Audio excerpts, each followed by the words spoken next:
एक बढ़िया क्वालिटी की फोटो बनाने के लिए हमारे पास महंगा कैमरा और महंगे एडिटिंग टूल्स की जरूरत होती है, लेकिन आपको ये सब लेने की कोई जरूरत नहीं है।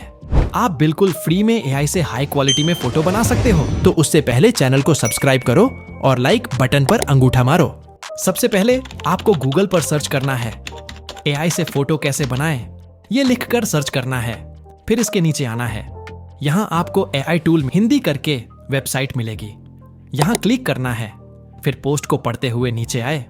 यहाँ आपको क्रिएट एआई इमेज करके बटन मिलेगा, उस पर क्लिक करना है। फिर आपको जिस भी तरह की फोटो बनानी है उससे रिलेटेड प्रॉम्प्ट लिखना है और ड्रॉ बटन पर क्लिक करना है। ऐसा करते ही आपके सामने आपकी मनचाही तस्वीर तैयार हो जाएगी, बिल्कुल फ्री।